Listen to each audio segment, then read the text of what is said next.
Hello दोस्तों, welcome to CG exam. आज हम छत्तीसगढ़ की नदियाँ के कुछ इंपॉर्टेंट एमसीक्यू करने वाले हैं जो कि आने वाले आगामी एग्जाम के लिए मोस्ट इंपॉर्टेंट है। सो गाइस, वीडियो को अंत तक जरूर देखें और जिन्होंने चैनल को सब्सक्राइब नहीं किया प्लीज़ चैनल को सब्सक्राइब कर लें। तो फर्स्ट क्वेश्चन देखेंगे, छत्तीसगढ़ की उत्तरी भाग किस अफवाह तंत्र का भाग है? तो इसका राइट आंसर हो जाएगा ऑप्शन सी हो जाएगा, सोनगंगा अफवाह तंत्र। इसके अलावा याद रखना है कि सोनगंगा अफवाह तंत्र छत्तीसगढ़ की तीसरी बड़ी नदी अफवाह तंत्र है जो कि 13.63% क्या करती है, जल धारण करती है। अगला ऑप्शन देखेंगे, महानदी अफवाह तंत्र।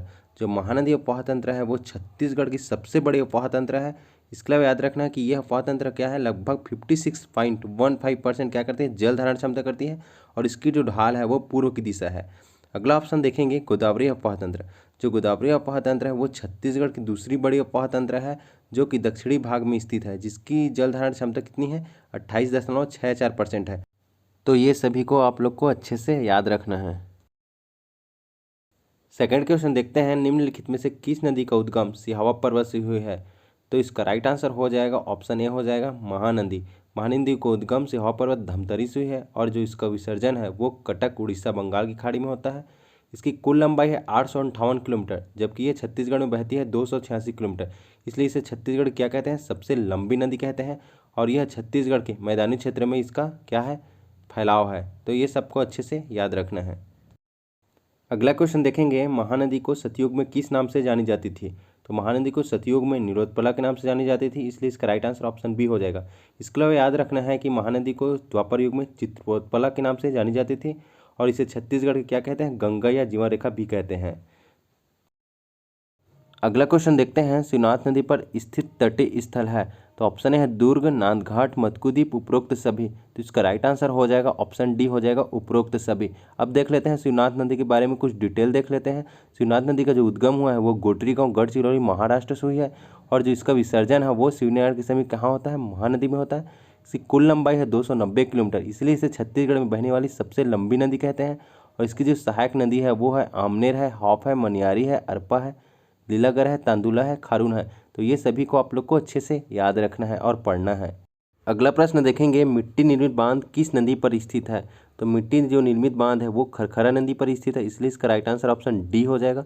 खरखरा नदी का उद्गम होती है डोंडी लोहारा बालोद से, तो इतना याद रखना है। अगला ऑप्शन देखेंगे, मनियारी नदी। मनियारी नदी का जो उद्गम है वो पेंडर लोरमी के पठार से होती है और इसके जो टोटल लंबाई है वो 134 किलोमीटर है। तो अगला ऑप्शन देखेंगे, तांदुला नदी। तांदुला नदी का उद्गम होती है कांकेर जिला से और तांदुला नदी पर क्या है, तांदुला जलाशय स्थित है जो कि छत्तीसगढ़ की प्रथम परियोजना है। अगला ऑप्शन देखेंगे, खारून नदी। खारून नदी के बारे में याद रखना है कि इसकी जो उद्गम होती है वो पटोचुआ पहाड़ी बालोद से होती है। तो ये सभी को आप लोग को अच्छे से याद रखना है। नेक्स्ट क्वेश्चन देखेंगे, भैंसाझार परियोजना किस नदी पर स्थित है?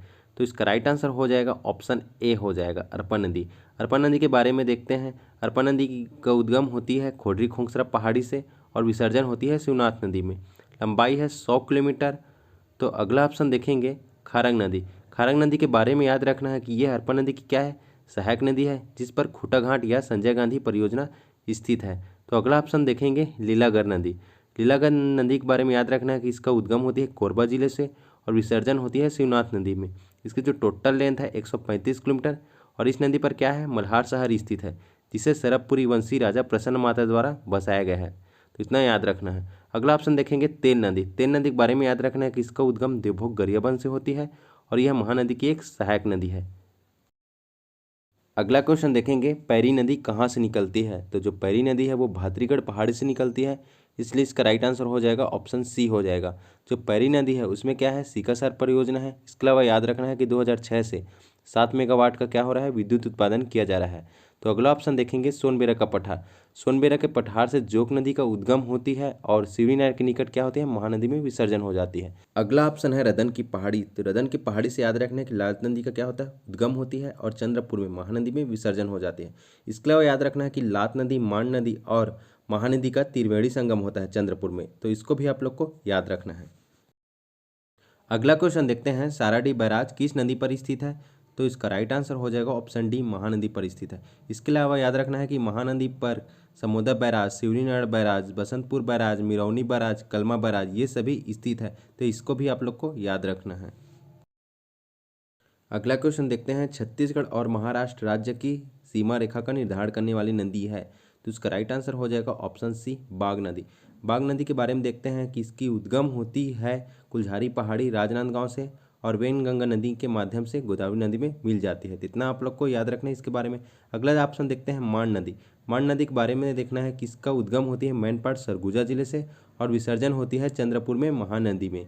इसके अलावा याद रखना है कि महानदी मांड नदी और लाट नदी का क्या होता है त्रिवेणी संगम होता है और इसकी जो टोटल लेंथ है 155 किलोमीटर। तो इसको भी आप लोग को याद रखना है। अगला क्वेश्चन देखते हैं सरगुजा जिला की मातृंगा पहाड़ी से निकलकर सरगुजा बेसिन की रचना करने वाली नदी है।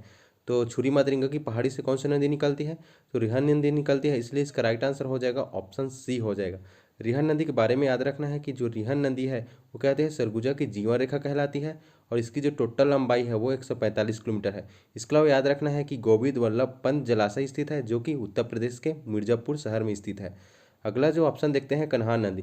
कन्हान नदी के बारे में याद रखना है कि इसकी जो उद्गम स्थल है वो पखौना चोटी से होती है और विसर्जन सोन नदी में होती है। इसकी जो कुल लंबाई है वो 115 किलोमीटर है और यह नदी क्या होती है छत्तीसगढ़ एवं झारखंड के बीच सीमा रेखा बनाती है।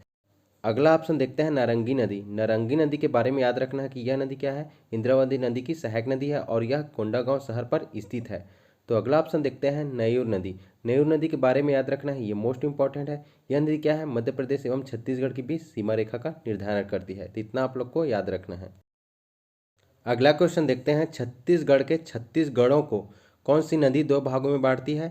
तो जो शिवनाथ नदी है वो छत्तीसगढ़ को क्या करते हैं दो भागों में बांटती है, इसलिए इसका राइट आंसर हो जाएगा ऑप्शन ए शिवनाथ नदी। अगला क्वेश्चन है बस्तर की जीवन रेखा किस नदी को कहते हैं? तो बस्तर की जीवन रेखा कहते हैं इंद्रावती नदी को, इसलिए इसका राइट आंसर हो जाएगा ऑप्शन बी हो जाएगा। इंद्रावती नदी के बारे में कुछ डिटेल देखते हैं। इसकी जो उद्गम होती है वो मुंगेर पर्वत कालाहांडी जिला से होती है और विसर्जन होती है भद्रकाली नामक स्थान के निकट, किसमें गोदावरी नदी में मिल जाती है और इसकी जो टोटल लंबाई है वो 264 किलोमीटर है और चित्रकूट जलप्रपात स्थित है। तो इतना आप लोग को याद रखना है। अगला क्वेश्चन देखते हैं लीलाधर नदी। ये लीलागर नदी है। लीलागर नदी का प्राचीन नाम क्या है? तो लीलागर जो नदी है उसका प्राचीन नाम है निडला नदी, इसलिए इसका राइट आंसर हो जाएगा ऑप्शन सी हो जाएगा। अगला क्वेश्चन देखते हैं सबरी नदी का उद्गम स्थल है। तो सबरी नदी का उद्गम स्थल है कोरापुट उड़ीसा, इसलिए इसका राइट आंसर हो जाएगा ऑप्शन बी हो जाएगा। अब सबरी नदी का कुछ फैक्ट देख लेते हैं जहां से क्वेश्चन पूछे जाते हैं। तो इनका प्राचीन नाम है कोलाब नदी और इसकी कुल लंबाई है 173 किलोमीटर। ये छत्तीसगढ़ की क्या बनाती है दक्षिण सीमा रेखा बनाती है और राज्य की एकमात्र नदी है जिसमें जल परिवहन की सुविधा उपलब्ध है। 36 किलोमीटर कहाँ से? कोंटा से कुनावरम तक। तो इसको भी आप लोग को याद रखना है। अगला क्वेश्चन मोस्ट इंपॉर्टेंट है, ये परीक्षा में लगभग पूछे जाते हैं। तो छत्तीसगढ़ की सबसे प्रदूषित नदी कौन सी है? तो ये है शंखनी नदी। तो ऑप्शन सी इसका राइट हो जाएगा। शंखनी नदी की उद्गम होती है नंदीराज चोटी बैलाडीला पहाड़ी दंतेवाड़ा से और विसर्जन होती है डंकनी नदी में। तित्ता आप लोग को याद रखना है। अगला क्वेश्चन देखते हैं निम्नलिखित में से कौन सी नदी छत्तीसगढ़ के दक्षिण पश्चिम दिशा में स्थित है? तो दक्षिण पश्चिम दिशा में स्थित है वो है कोटरी नदी। तो ऑप्शन डी इसका राइट हो जाएगा। कोटरी नदी के बारे में जान लेते हैं। जो कोटरी नदी है उसका उद्गम स्थल है राजहरा की पहाड़ी राजनांदगांव से। इसकी जो टोटल लंबाई है 135 किलोमीटर। विसर्जन होती है इंद्रावती नदी में बीजापुर में और इंद्रावती नदी की क्या है ये सबसे बड़ी सहायक नदी है। तो इतना आप लोग को याद रखना है। अगला क्वेश्चन देखते हैं निम्न में से कौन सी नदी छत्तीसगढ़ से प्रवाहित होने वाली प्रमुख नदियों में से एक है? तो इनमें से कौन सी नदी है जो छत्तीसगढ़ में प्रवाहित होती है? तो वो है हसदेव नदी। ऑप्शन बी राइट हो जाएगा। हसदेव नदी के बारे में देख लेते हैं जहाँ से क्वेश्चन परीक्षा में पूछे जाते हैं। इसकी जो उद्गम होती है वो देवगढ़ की पहाड़ी सोनहट पठार जिला कोरिया से होती है और विसर्जन होती है केरा सिलादेही के समीप क्या होते हैं महानदी में जाकर मिल जाती है। तटीनगर देखते हैं कोरबा चांपा पीथमपुर और हसदेव नदी में परियोजना स्थित है हसदेव बांगे परियोजना और या फिर मिनी माता परियोजना कहाँ स्थित है? ये माजाडोली कोरबा में स्थित है। छत्तीसगढ़ की प्रथम बहुउद्देशीय परियोजना है। साथ ही याद रखना है कि ये प्रदेश की क्या है सबसे ऊंचा बांध स्थित है। हसदेव नदी घाटी क्या है कोयला के लिए प्रसिद्ध है। तो इतना आप लोग को याद रखना है। अगला क्वेश्चन है पश्चिम की ओर बहने वाली सबसे लंबी नदी कौन सी है? तो पश्चिम की ओर बहने वाली सबसे लंबी नदी है बंजर नदी। तो ऑप्शन पहला इसका राइट हो जाएगा। जो बंजर है एवं ताड़ा दोनों नदी क्या होती है कवर्धा जिले से निकलती है। आज का लास्ट क्वेश्चन है निम्नलिखित में से कौन सी शिवनाथ नदी की सहायक नदी है? तो इनमें से कौन सी नदी है जो शिवनाथ नदी की सहायक नदी है? तो जमुनी नदी क्या है शिवनाथ नदी की सहायक नदी है। ये नदी क्या है कसडोल तहसील के बलौदाबाजार जिले से निकलती है। अगला देखेंगे कुरकुट और कोयराड, ये मान नदी की सहायक नदी है। तो इसको भी आप लोग को अच्छे से याद रखना है। तो दोस्तों उम्मीद करते हैं कि ये वीडियो आपको अच्छा लगा होगा। अगर अच्छा लगा होगा तो प्लीज़ चैनल को सब्सक्राइब कीजिए, लाइक कीजिए, शेयर कीजिए। Thank you.